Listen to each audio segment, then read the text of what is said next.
Josh, it's getting so late and I know you have to go at 7. We didn't run through any of the internet questions for you.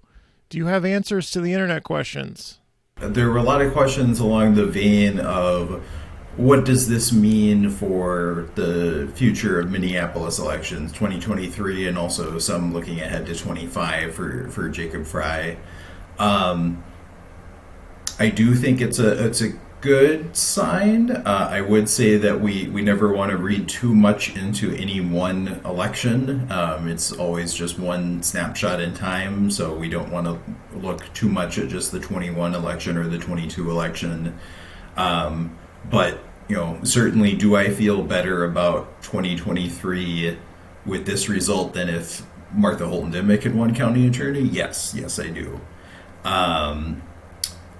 Some asked about the crossover districts who voted with question 2 and Mary Moriarty versus Martha Holton Dimick. So as I mentioned earlier, Mary Moriarty won every ward in Minneapolis. So the instances where there was wards that voted no on 2 but voted for Mary Moriarty would be any ward that voted no on 2, which would be wards 3, 4, 5, 6, 7, 11, 12, and 13. And there were no wards that voted for Martha Holton Dimick at all, so there is no example of crossover in the other direction. Somebody asked whether the path to a progressive majority on the city council runs through Ward 8. I think the short answer to that is yes. I looked into it a bit more. I certainly think Ward 8 is probably one of the better pickup opportunities for progressives. I don't think it's impossible to get a progressive majority without Ward 8, but I think probably most scenarios in which you have a progressive majority include getting a progressive in Ward 8. It's like arguably the most progressive ward in the city, and Ward 9 might have a speed, maybe a little bit, maybe, but still, I don't know if Andrea Jenkins is living up to the Ward 8 standard at this point. Someone asked how big was the redistricting for the DFL. So I don't know that redistricting itself made that big of a difference. The process, as it always has been in Minnesota, went through the courts. They kind of went for minimum change. There wasn't like a clear attempt to gerrymander for one party or the other. But population growth generally in Minnesota did increase quite a bit in the suburban areas, which in recent years have voted more heavily for DFL. So to that extent, if there's higher population in areas that are strongly DFL, and then therefore that takes up a bigger chunk of the districts, then that helps the DFL. So I think it has more to do, so I would say kind of yes, but more to do with population growth than anything that happens specifically in the redistricting process. Without the DSA, would DFL have lost a bunch of races because of legal weed candidates? I don't think there were too many races with legal weed candidates, but there were a few, and those did happen to be very close. I don't think I can pinpoint how much any particular group, whether it's DSA or anyone else, contributed to that. But certainly the very many door-knocking operations there were for DFL candidates, for people like Keith Ellison and Julie Blaha and Angie Craig in District 2, certainly helped overcome some of the siphoning that happened with legal weed candidates. Even though Martha lost, did the Joe Rad apparatus grow even stronger for the upcoming election? I don't think so. I think you can maybe make the case that they didn't necessarily get weaker. They still have a lot of money and power. They still have a lot of the establishment forces behind them. But losing generally is bad. I don't really see the argument that this made them stronger. I mean, you could argue that Samuel's coming so close. Like, wow. You really overperformed your terribleness as a candidate. Things must be good for your side. But Not Absolutely. Not last If the night. question was, are they stronger after Samuel's performance in the primary? That I could see a much better case for. But with Martha Holton Dimmick losing by 16 points, I don't see much of an argument I there. think the message is do all your damage in the primary because you're going to get shelled. You're going to get the crap kicked out of you in the general election. That's the message. Somebody wanted to know about ceding parts of Ward 11 and Ward 13 to Edina. Can you dissect Wards 11 and 13 by precinct so we know which neighborhoods to cede to Edina? That's a humorous. That's meant as a joke. Okay. But you can analyze it. I want you to analyze it. Go. Which ones should we cede? Well, I don't know that we have time to get too deep in the weeds on precinct level data, but there is a map that the Star Tribune put out. And if you look at that map, it would, if essentially you wanted to cede the Martha Holton Dimmick precincts in Ward 13, that would be 1310 and 1311, which it looks like is basically Lyndhurst. That's where I live. Pretty much it. I live in And I don't Lyndhurst. see it. You would That's cede where me Mike to lives. Edina? I'm gone now. You live in a terrible place, Mike. How do you just exist in that place with those people? You know, I don't say these types of things about the Wedge. I would never say that the Wedge is a terrible place. I have a lovely time in Lyndhurst. I'm not saying I would cede you to Edina, Mike Norton. This is questioners on Twitter. I'm just responding to their questions. And we should point All right, out that I'll calm down. we should point out that Mary Moriarty won Ward 13. Everyone's boogeyman, conservative boogeyman, Ward 13. Turns out if you have a midterm in Ward 13, a progressive can win against a very poorly qualified, disastrous ex-judge.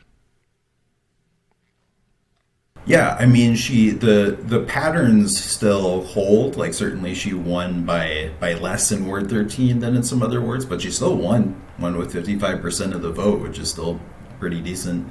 Unfortunately, I do need to go. Mike. But we I weren't appreciate being able to- utilizing your services that heavily, so it's fine. That's all right. And it's 2 a.m. here in Amsterdam, so I'm going to call it a night. So I like that enjoy the rest of I your... like that Mike Norton gave us a half hour of his European vacation to just listen to us. I'm not on vacation. This is work. I'm here for the Intermodal Europe Expo, sir. I thought we sent you there to gauge the reactions of Europeans to the Martha Holton Dimmick's massive loss. But okay. I just did that for my leisure time in between meetings. Okay. Thank you Bye. again, and I hope you all have a great night. Thank you for the drugs, Mike Thank you Norton. for the drugs, Mike Norton. Bye, Mike. Bye, Mike. Bye. Okay.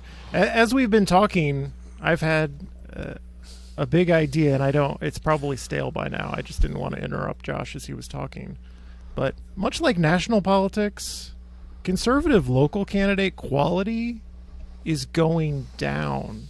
It's going down, and I use like Michael Rainville as an example of this. Martha Holton Dimmick is another good example of this. Just like some might say Becca Thompson. Yeah, Becca Thompson on the park board is also an example of this. Just like anyone who's willing to like use a few, scare you, just is demonstrably just not all there as a person, can win if they pander to some conservative talking points, get some business money behind them. And it's one of the reasons I've been pessimistic.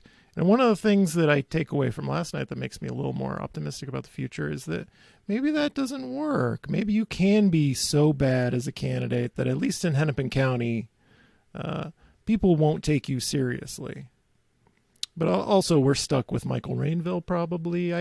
I really hope someone runs who can beat him in 2023, which will be a very low turnout year. There won't be a mayor on the ballot, but the city council is up. People should go out and replace Michael Rainville, who was such an embarrassment, equating affordable housing with crime, as he did in his role on the Planning Commission, insulting Muslims and Somali people, as those responsible for crime in his ward in one of his neighborhoods. That's terrible.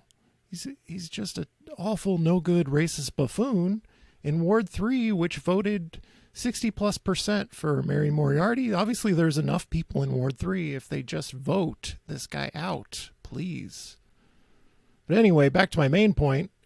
Increasingly bad candidates locally that's mirroring the national thing with Republicans. Diana, let's go to you. Let's do a roundtable discussion here. Diana, how do we stop increasingly bad local candidates? Because we're not going to win them all.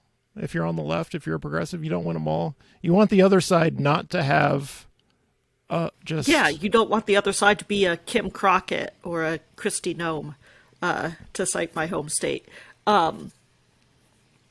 I think that's a question of if we want to be serious about it, a question of the Republican identity, because that party is fracturing a lot between the like sort of reasonable-ish Republicans, like your John Thunes, people like that, and the absolute nut jobs, like Lauren Boebert, who is at 50-50 in her race in Colorado.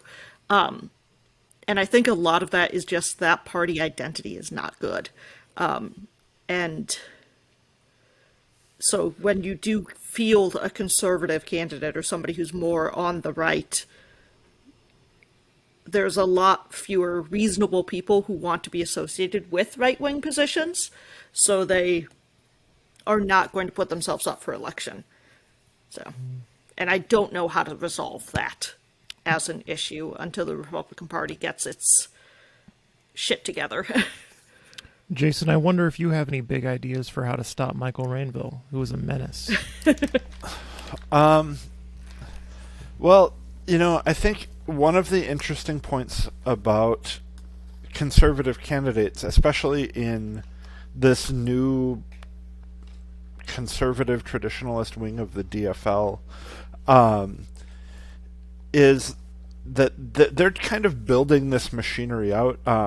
As Diana mentioned, this is sort of how Republican politics have been for a while.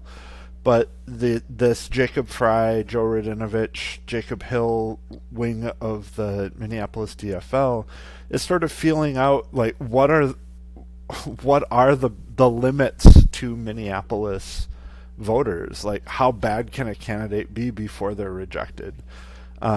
Clearly, Mickey Moore, Don Samuels, and Mickey Moore, Victor Martinez. Many of these candidates are just sort of like testing how far in just terrible directions candidates can go and still be able to call themselves Democrats, even. So I think that the way that we stop this is to just keep beating those candidates. And like you said, you can't win all of the races, but I think one of the few positives about how quickly we're going to be re-electing city council is that people have seen what someone like Michael Rainville does, and hopefully there are a lot more progressive voters in Ward 3 that were more fired up for even socialist alternative candidates will come back out and vote and make sure that Michael Rainville isn't the sort of person that is representing them. And hopefully we can continue to win some of these races in areas that swung conservative last time and bring them back in a very short turnaround. My initial reaction to Michael Rainville's candidacy was the idea that, like, they couldn't have run a normal person who had, like, any shot of winning. Why didn't they, like, you're going to put all the Barb Johnson, Rainville family baggage on this guy. You're going to nominate this old, out-of-touch rich guy who,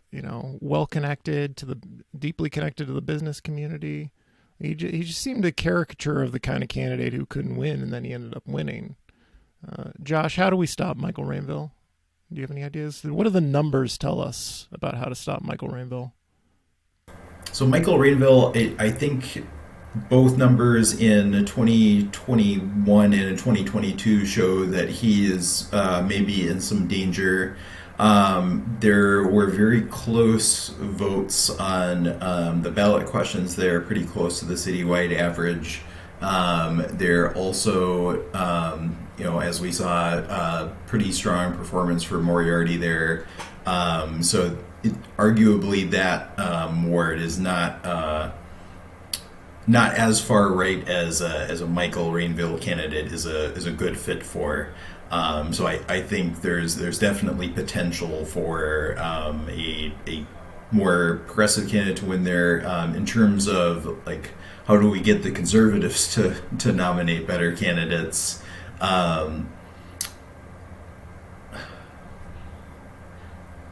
Yeah, I don't know. I don't know that the numbers can help us there. One thing I'm worried about is the pool of candidates who are willing to run for local offices as we like nationalize the vitriol locally. I mean, I guess the right way to put that is we're localizing national style vitriol. And like people will show up at your house to protest. People like it's just it's not a pleasant job. It's not the feel good. I'm gonna fix your streets and I'm gonna deliver you clean water kind of job. Like low criticism, low stakes. Things have become very high stakes, and everyone is angry on all sides. And people are going to yell at you, and I don't know if people who can just I can stay home with my family and be happy want to give that up and become candidates. So I do worry about candidate quality. Maybe Michael Rainville was the only one who had nothing else going on and was just has no conscience and things don't bother him, and he just jumped in. I don't know. Jason, do you have a response to my words? I mean, I don't think we can rule it out that everyone else in the Johnson-Rainville family stepped back and he just wasn't quick enough. Yeah. How do we get the best Rainvilles to step forward to govern this city is my real question. Only the best possible Rainvilles. Yeah, I'm not even sure how you would go about analyzing that. So we'll have to have Josh build out a spreadsheet for us for next time. Also, do we think that Ryan Winkler? Do we think Ryan Winkler would have won for Hennepin County Attorney if he'd made it to the general election? I think Ryan Winkler thinks about that a lot. Probably. Are you saying me and Ryan Winkler are the only people who care about that question? It's an interesting question. He lost the primary by a very small margin, so it very easily could have been Moriarty Winkler in the general. That's what everyone thought was going to be the case. Holton Dimick was somewhat of a surprise.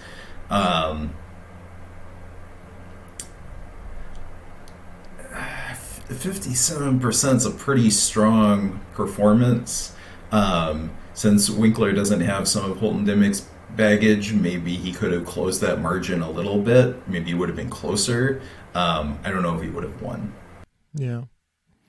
It's shocking to me, like how little base of support Martha Holton Dimick appears to have in the city of Minneapolis. Like what we hear with candidates like Don Samuels and Martha Holton Dimick, they're from the community. They have North Minneapolis is behind them. This is what North Minneapolis really thinks and believes, and you're not listening. You look at election results in wards 4 and 5. They don't win where they live. So how are you making these claims? Yeah, I mean, I think that's, an effect of the proximity to political power that some members of that group have had for quite some time. And they feel like they're entitled to be the one who speaks for a community, whether they don't actually remain connected with the community. I won't speak for the black community because that is not my place. But I will say that, as people, we tend to feel like we are responsible for our community, so we want to be the ones who speak out, and I think that's a very great instinct. But I also think that some people do it for more of a selfish reason, and that leads them to cling to this proximity to power that they've had and don't want to relinquish because it's what they feel like makes them better than what their surroundings